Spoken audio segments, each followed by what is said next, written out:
Di tanah Jawa yang subur dan makmur, berdirilah Kerajaan Prambanan, sebuah negeri yang terkenal akan keindahannya. Sawah-sawah hijau menghampar luas, sungai-sungai berkilau di bawah cahaya matahari, dan angin yang bertiup membawa harum bunga-bunga yang bermekaran. Rakyat hidup dalam ketenteraman di bawah pemerintahan Prabu Baka, seorang raja yang gagah perkasa dan bijaksana. Ia memiliki seorang putri yang kecantikannya tak tertandingi, Roro Jonggrang, yang disebut-sebut sebagai jelmaan Dewi Kahyangan. Namun, di balik kedamaian itu, awan kelam mulai mengintai. Jauh di kerajaan tetangga, Bandung Bondowoso, seorang panglima perang dari kerajaan Pengging, menyusun siasat untuk menaklukkan Prambanan. Ia dikenal bukan hanya karena keberaniannya, tetapi juga karena kesaktiannya yang luar biasa. Dengan pasukan manusia dan jin yang tunduk di bawah perintahnya, Bandung Bondowoso membawa ambisi besar, menaklukkan Prambanan dan menjadikannya bagian dari kekuasaannya. Bagi raja kejam itu, tak ada tempat bagi kerajaan yang lebih kuat selain miliknya sendiri. Malam itu, langit Prambanan diterangi cahaya bulan, tak menyadari bahaya yang mendekat. Dari kejauhan, tanah bergetar, udara mendadak menjadi dingin, dan pekikan makhluk-makhluk tak kasat mata menggema di kegelapan. Pasukan Bandung Bondowoso telah tiba. Dengan kekuatan sihirnya, ia mengirim para jin untuk menyerang benteng pertahanan Prambanan. Para prajurit Prambanan berjuang sekuat tenaga, namun mereka bukan tandingan pasukan gaib yang mampu menghilang dan muncul sesuka hati.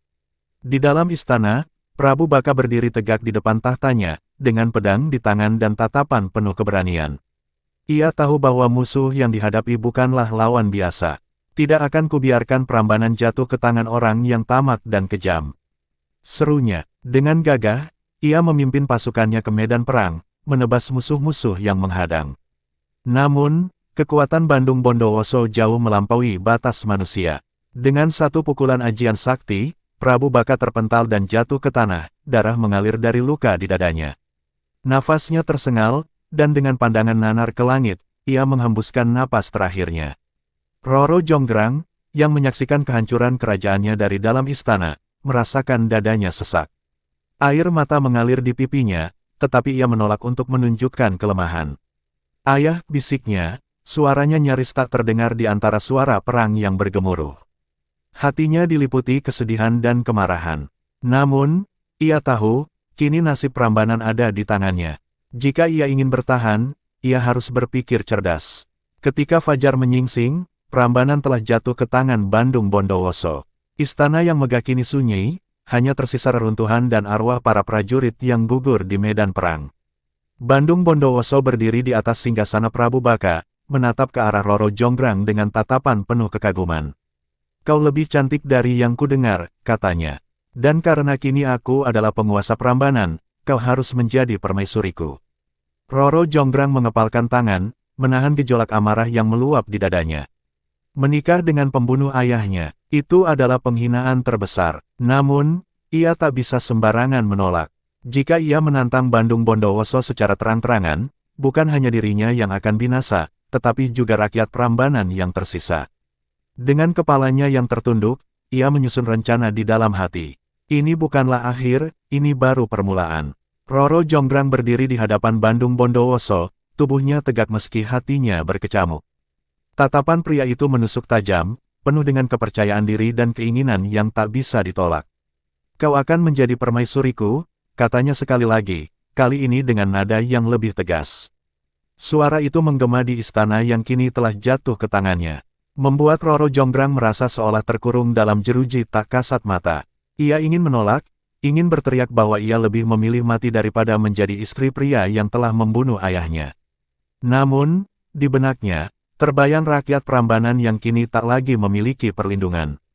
Jika ia menolak, Bandung Bondowoso bisa saja melampiaskan amarahnya dengan cara yang lebih kejam. Sejenak, keheningan menyelimuti ruangan. Roro Jonggrang menarik napas dalam-dalam, menenangkan gemuruh di dadanya. Ia tidak boleh bertindak gegabah. Dengan suara pelan, namun tetap berwibawa, ia berkata, "Aku akan menerima lamaranmu, tetapi hanya jika kau bisa memenuhi satu syarat dariku." Bandung Bondowoso mengangkat alisnya, merasa tertantang. Ia tertawa kecil, penuh percaya diri. "Apapun syaratmu, aku akan memenuhinya," katanya tanpa ragu. Dalam hatinya, Roro Jonggrang tersenyum sinis. Ini adalah satu-satunya cara untuk menghindari pernikahan tanpa menimbulkan kecurigaan.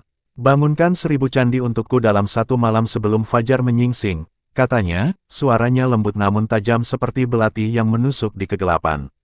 Para pengawal dan dayang yang mendengar permintaan itu menahan napas, menyadari betapa mustahilnya permintaan tersebut.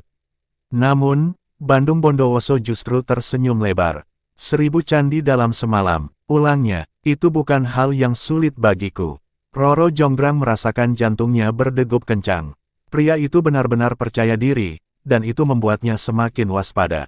Bandung Bondowoso memiliki kekuatan yang jauh di luar dugaan, dan jika ia tidak hati-hati, bisa jadi ia sendiri yang akan terperangkap dalam siasatnya. Namun, ia tidak punya pilihan lain. Ini adalah satu-satunya kesempatan untuk menggagalkan pernikahan yang tidak diinginkannya. Malam itu, begitu matahari tenggelam, Bandung Bondowoso segera memulai tugasnya. Dengan kekuatan gaibnya, ia memanggil pasukan jin dari alam gaib. Angin bertiup kencang, tanah bergetar, dan suara gemuruh terdengar di seluruh Prambanan.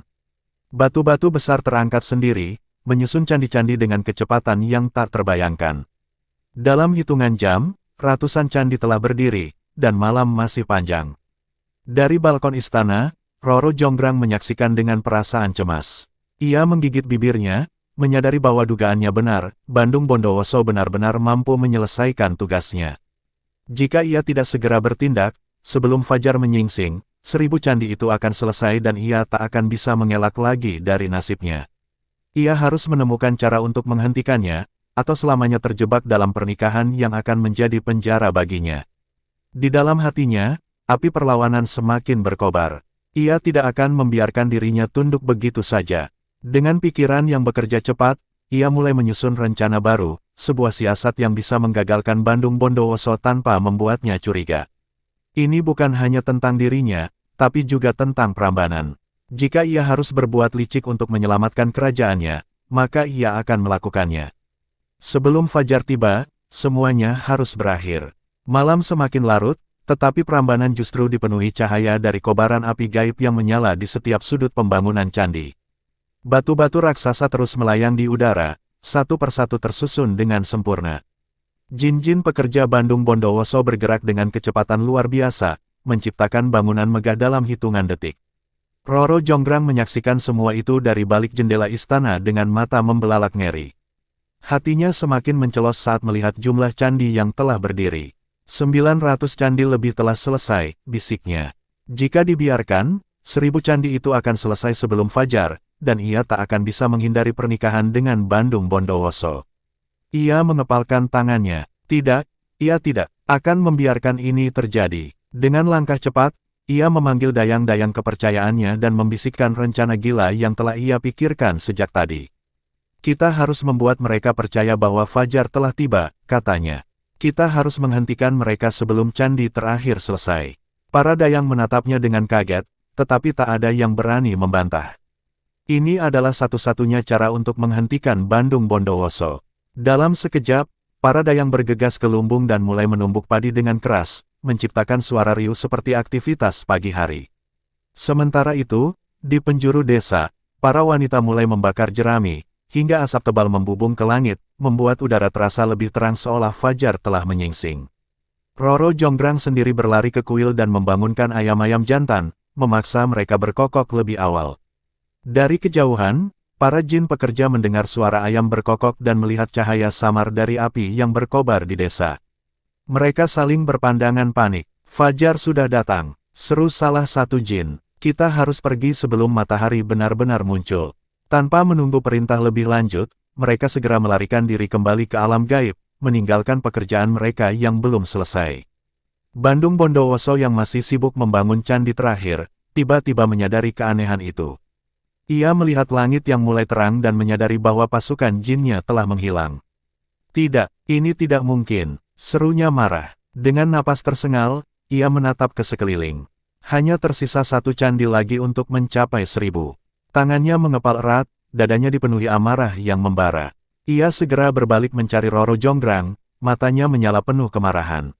Ini pasti perbuatanmu, geramnya. Roro Jonggrang berdiri tegak di hadapannya, menatapnya dengan sorot mata penuh keberanian meskipun dalam hatinya ia ketakutan.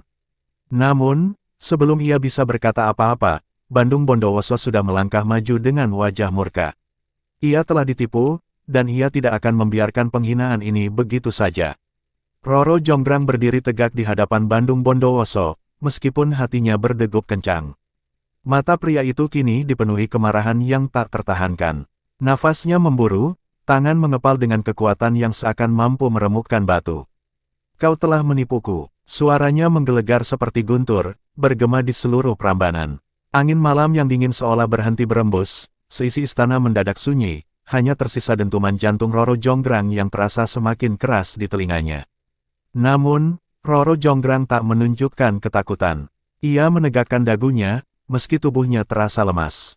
Aku hanya ingin melihat kesungguhanmu, jawabnya dengan suara tenang, meskipun dalam hatinya ia tahu bahwa alasan itu tak akan meredakan amarah Bandung Bondowoso.